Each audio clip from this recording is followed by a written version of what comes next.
Back to talk more about how you'd have to train to pull off the crazy ass things you see in comic books.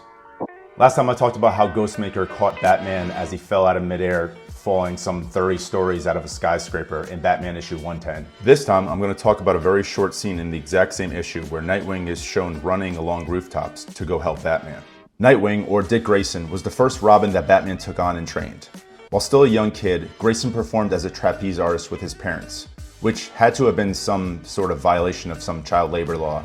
But nonetheless, he was a very skilled acrobatic even before Batman began his training. His agility, gymnastic and acrobatic ability, and free running skill only improved as he got older, so much so that he surpassed Batman in this area and was even able to show him a thing or two. There's a ton of examples of Nightwing running, jumping, and flipping from rooftop to rooftop, but I chose to highlight this one for a few specific reasons. The first reason is because how the artist shows how Nightwing lands on one foot so that he can keep his running stride without slowing down. And the other is because he's doing all this in the rain. And oh yeah, he's doing it all while having a conversation. I guess it's worth mentioning again that I do not believe that it would be possible or even practical for even the most advanced parkour athlete to actually do what Nightwing does here, or in any other comic book for that matter. And let me clearly say this, I am not a reputable source on how to train parkour or any other acrobatic skill. I like to practice it, but I've only recently gotten into it within the last year or so, and I'm not an expert by any stretch of the imagination. But what I do understand very well is athletic development and how to train the physical and psychophysical attributes needed to build complex physical skill. And that's what this is all about. So I'll break it down by going over the details of 6 key areas of physical development that he'd need to train and excel in to even practice jumping across rooftops. The first is psychomotor skill. The second is foot dexterity and strength. The third is single leg tissue durability and strength. The fourth is flexibility for gymnastic movement. The fifth is focus, speed, and power training. And the sixth is Alactic and Lactic conditioning. Looking at the comic book, we see Nightwing talking to Barbara as he's somersaulting and running full speed on a wet rooftop. The technical term for the ability to think clearly and engage in conversations while performing a physically demanding task is called dual tasking, or motor cognitive dual task performance. Science words. Just in case you didn't know, it's not easy to think clearly and to have a conversation while doing something physically demanding. You need a high level of physical fitness and good cognitive control, and this is something that would have to be trained.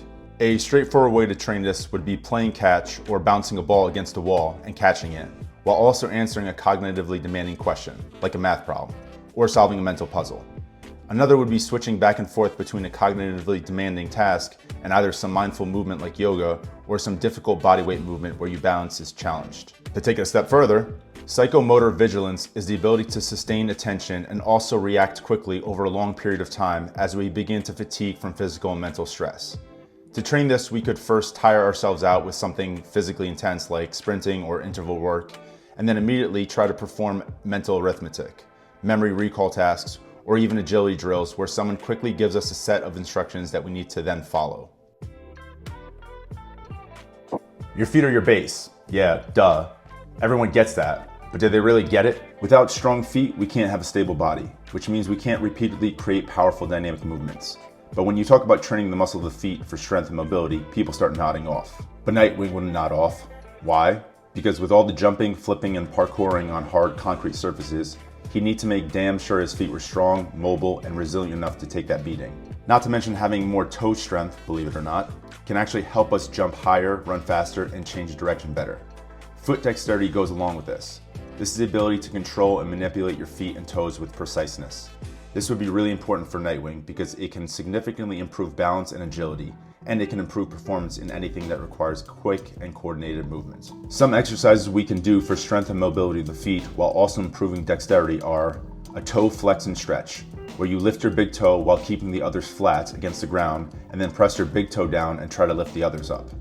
Toe splaying, where you spread your toes apart as wide as possible.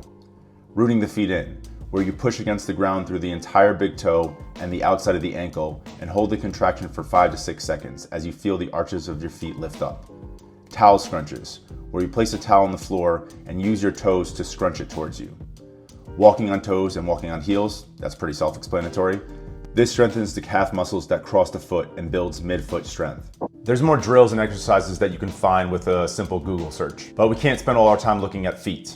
This is a family show. To land on one leg like that from what looks like a pretty big height and immediately continue to sprint at full speed would mean he need to not only build a whole lot of single leg strength and power, but he'd also need to build up the connective tissue durability in his ankles, knees, and hips to withstand that kind of impact.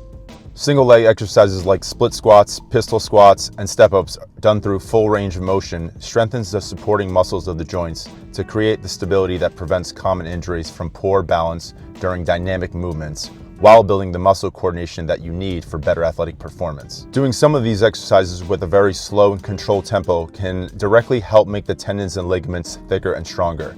And thicker, stronger connective tissue is what would allow you to absorb the impact of landing on a hard surface without injury and without slowing you down. For example, you could do a split squat where you lower yourself over a count of 4 to 6 seconds and come up slowly over the same 4 to 6 second count for multiple sets of 8 to 10 reps. You'd also need more dynamic single leg exercises like consecutive single leg jumps, both linear and lateral, to build greater plyometric ability so that you could quickly absorb force when landing and then immediately create power to jump again and minimize the time spent on the ground. So yeah, Nightwing would have to train and refine his gymnastic ability pretty regularly, and there would be progression to this. But again, I'm no gymnastics coach, so I won't be going into the details of that. Instead, I'll go into the physical requirements or the beginner gymnastic skills you need to even have the capability to do any type of gymnastic movement, namely the mobility and coordinated control that you need to build. While Nightwing would spend most of his training time actually working his acrobatic skill, he probably would use some of this as a warm-up for that.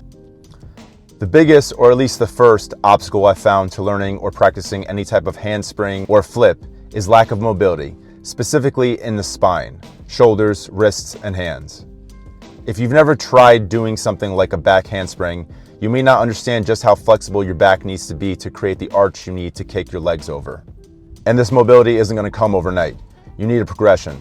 Start with a simple glute bridge with shoulders down, trying to push the hips higher and higher. You can come up on your toes to try to get a bit more range of motion.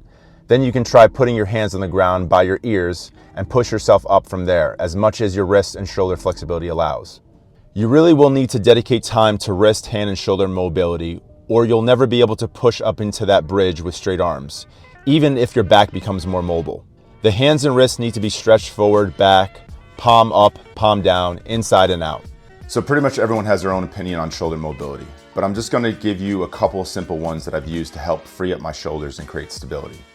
There are shoulder circles with a PVC pipe or band, plate halos, and pike push-ups, even trying to extend the range of motion using parallettes. But once you've built the mobility and strength to hold the full back bridge, then you can progress to doing kickovers. But to do that, you also need to have good hip mobility and also a very high level of full body control and trunk stability. That's why controlled forward and backward rolls are something that everyone should practice. They build an amazing amount of trunk stability and coordination. Crawling variations like the Spider-Man crawl also improves hip mobility and the coordination between the upper and lower body. But even with all that mobility and trunk control, some people still have an issue with having their asses above their heads. So headstands are a great way and less intimidating way to start learning the trunk control and tension and body control needed to invert yourself. This one I'll keep brief. Yes, Nightwing has to be pretty fast and powerful if he's going to sprint and jump across a freaking rooftop. So he needs to train for speed and power. And everyone knows how to do this, right? Wrong. Here's the problem. A lot of people out there are making their speed and power training conditioning training. This is the type of thing that you'll see. They take some type of sprint or power movement, but they do it for way too long and they don't rest enough. Here's the deal. To train and develop true alactic power, or simply put, what's needed to train max speed and max power, each jump, sprint, slam, or whatever other explosive effort that you do needs to maintain a very high quality of effort and a very high power output. That means that you need to keep the work period short, or the reps short, and the rest period very high. You need complete rest between each set or round to make sure you can move as quickly and explosively as possible during your work period. The work periods or rep counts can vary, but for me it often looks like doing 3 maximal jumps for distance or height, or 4 to 5 medicine ball tosses or slams with maximal intent, resting 1 to 1.5 minutes between each set. Or it could be a 10 to 20 meter uphill sprint, resting 1.5 to 3 minutes between each sprint. This is true speed and power training. Now that doesn't mean I need to necessarily be idle during the rest time. I can do some type of active rest for mobility or stability, but I need to make sure that it's not taxing or stressing the muscles that I'm using for whatever high power activity I'm doing. Now, although I said Nightwing would have to keep his speed and power training separate from his conditioning, the truth is you would need a whole lot of endurance to run and jump for long distances. I mean, the guy said he was in Bloodhaven and that he was on his way to Gotham to help Batman. And me, being the dork that I am, looked up how far the two cities are supposed to be from each other, and I got something like 33 minutes by car. And he's running. So yeah, first off, I'm assuming he was running to his motorbike, but either way, he needs to have a godlike level of aerobic endurance, but also have both alactic and lactic capacity. Alactic capacity is the ability to continually repeat those high powerful movements like jumping and sprinting over and over while you're fatiguing. So first you build the alactic power or the absolute power and speed, but then you have to build the capacity to repeat it over and over again. And you have to train to do this without adequate rest, without letting your intensity drop off too much. It's not enough for him to jump far one time. He needs to keep on doing it. To train this, you do high power output continuous explosive movements for 6 to 10 seconds, rest for 10 to 20 seconds, and repeat for multiple rounds. So as I'm showing here, you could do something like weighted squat jumps for 6 to 10 seconds, rest for 10 to 20 seconds, and repeat this for multiple rounds. The idea being that every jump you're trying to jump as high as possible. Now, lactic capacity is the ability to sustain medium to high level effort for an extended duration of time and repeat it with incomplete rests. So that would test your ability to continue to sprint quickly again and again after jumping across consecutive rooftops. Something I know we all do on rainy Sunday afternoons. This is usually what you're training when people talk about training high intensity.